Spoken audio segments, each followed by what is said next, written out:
everyone. Today on the GoodHard Story podcast, I just wanted to unpack something that people ask me all the time, which is how do you begin to accept your story? How do you begin to embrace and move beyond the total shock and disbelief that is your reality?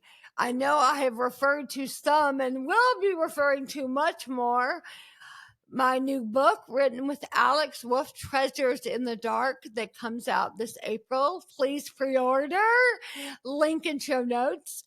But entry number 1 actually talks about the disbelief I felt after my stroke and subsequent aneurysm surgery, and throughout every fresh hardship, there is this sense of, I can't believe this. I just cannot believe this. And how do you move beyond just not believing that this happened to accepting that this happened? How do you move through it? You aren't going to move on. There's no such thing. That's so silly. You never move on after suffering, but you can, in fact, move forward. So how do we move forward? How do we accept our story and live well within the constraints of our story? So without further ado, here are a few ideas. Number 1, you move through the shock and disbelief by truly feeling and marinating on the loss, and then taking the proper time to grieve. Grief is truly the opposite of avoidance. Grief is facing it. Grief is facing it head on. It's creating intentional space to access our emotions surrounding loss. It is unpleasant in our world, as you may know, as Americans in 2024, and as a good Southern girl, now woman, I'm not used to facing head on the hard reality of loss and pain. I want to avoid at all costs, but the reality is deep avoidance is right where anxiety kicks in. That is where you get crazy, terrible anxiety that makes everything worse when you're living a hard story. And what must be done is embracing, is taking it close, looking at the reality of the situation, all the grief. Now, you won't stay there. You won't stay at that place of disbelief and shock, but you must start there. That's in reflection number 1. You will not stay there, but you must start there. If there is to be healing to come after the tragedy. Number 2, talk about it. Completely natural to not want to talk about it and thus make it real. So much healing has come to me, though, through telling my story to empathetic listeners all over the country for many years.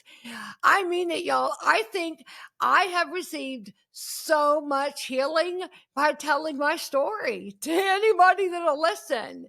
I would say in over 10 years of full-time ministry, and even before full-time, I mean, pretty shortly after my stroke, I started sharing my story, and there's been a lot of healing. You know, my dear friend, Dr. Kurt Thompson, the amazing psychiatrist, talks about the value of telling your story to an empathetic listener and how that actually changes the neural pathways in your brain, providing healing.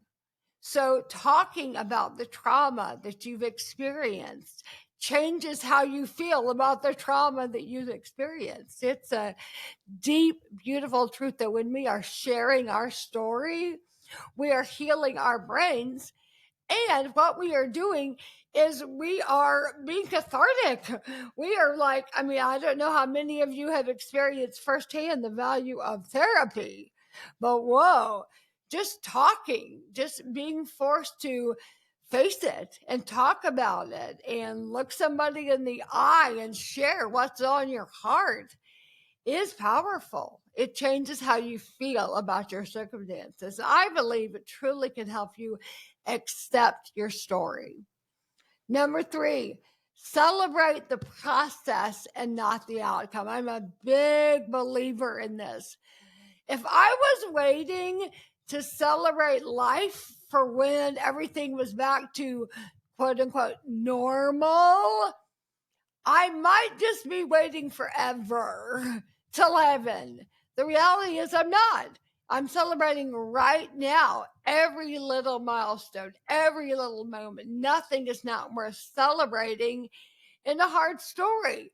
I think part of it is waking up to this is a hard story, and thus, what does it equal? It equals celebration.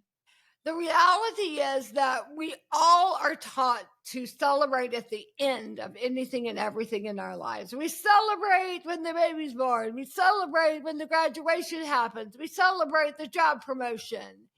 And there's nothing wrong with celebrating those milestones, but there's nothing wrong with celebrating in the midst, celebrating the ordinary day, celebrating what maybe didn't happen.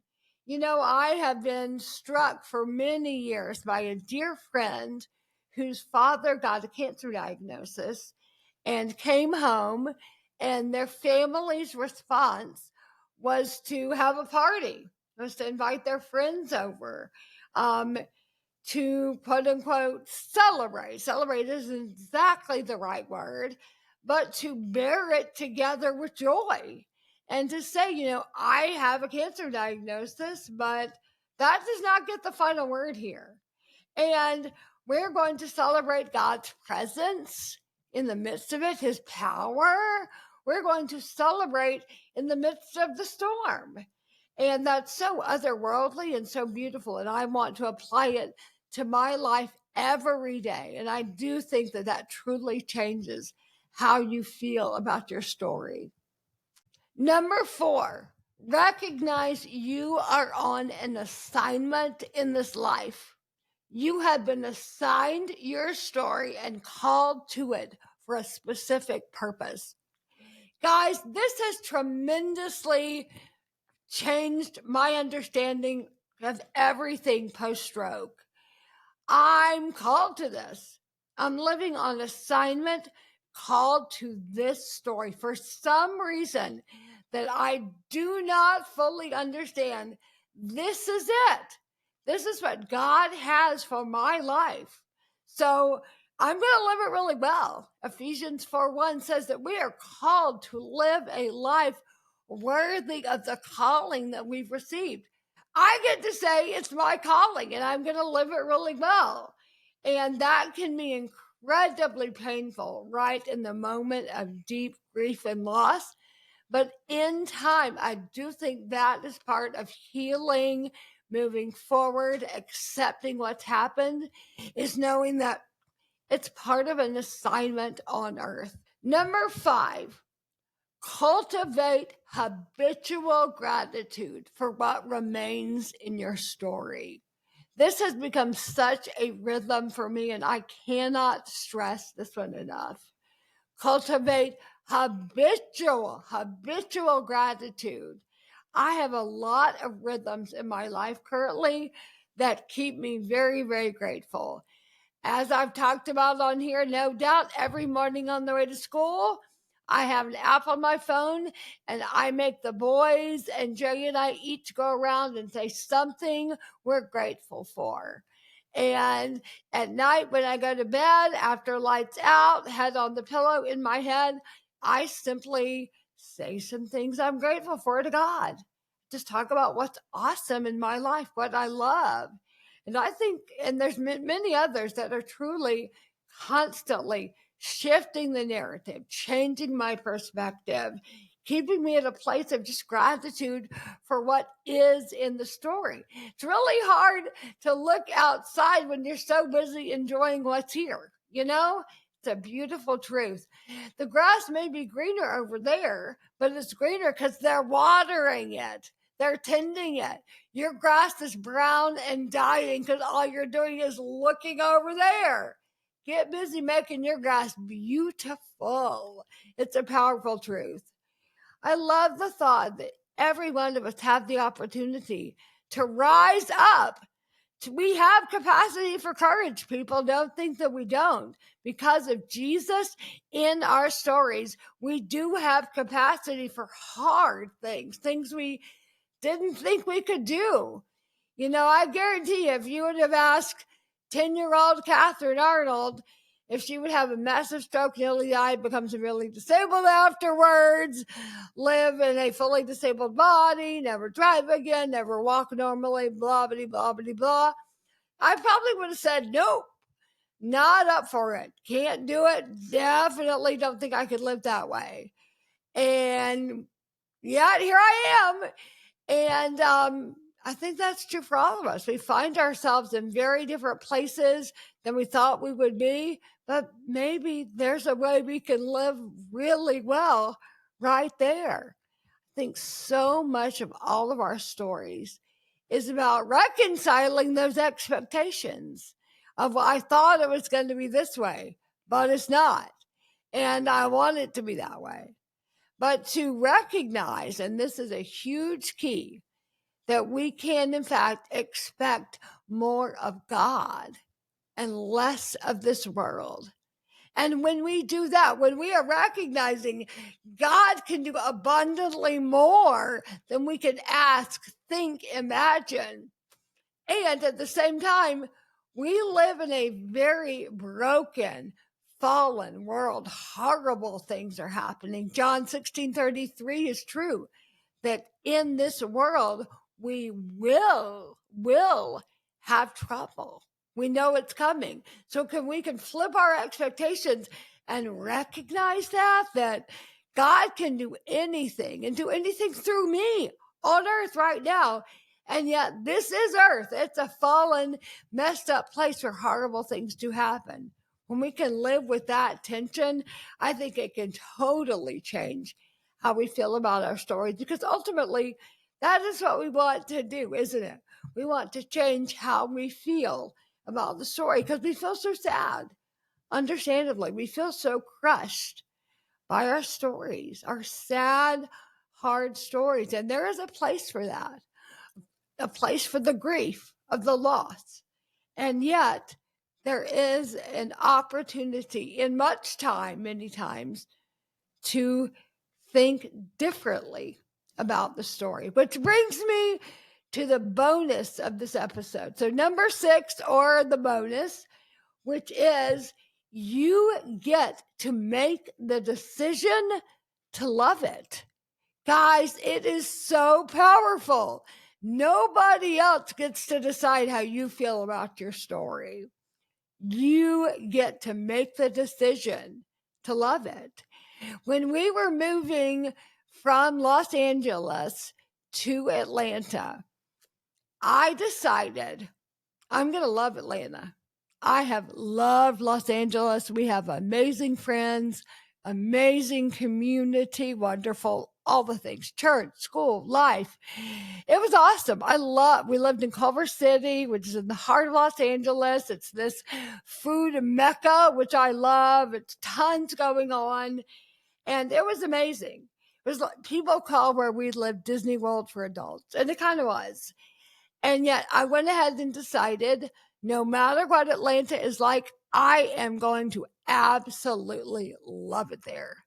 And fast forward, it's not hard to do. Atlanta is absolutely amazing. And I really do love it here. However, I decided the day we moved here to love it. I decided it's going to be awesome. Atlanta is where it is. It is the place you want to be. And I think it did something to me. It made me approach this city with such a joy. Like, this is my new home and I love it here. And I think that really does something to you. then when you go ahead and make the decision to love it, and of course, I'm big picture talking about your life. When you make the decision, you know what? I'm going to love my life. It may not be perfect, but that doesn't matter. I'm going to love exactly where I am and the specifics of my story.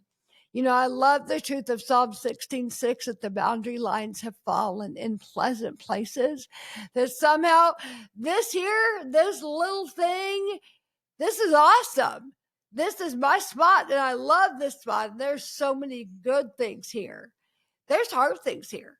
The reality within these boundary lines, there's a wheelchair, and there's a passenger that does not drive your car, and there's a messed up, funny sounding voice, and there's a paralyzed face, and I could go on and on and on. There's a lot in this little set of boundary lines that would not be considered ideal by the world.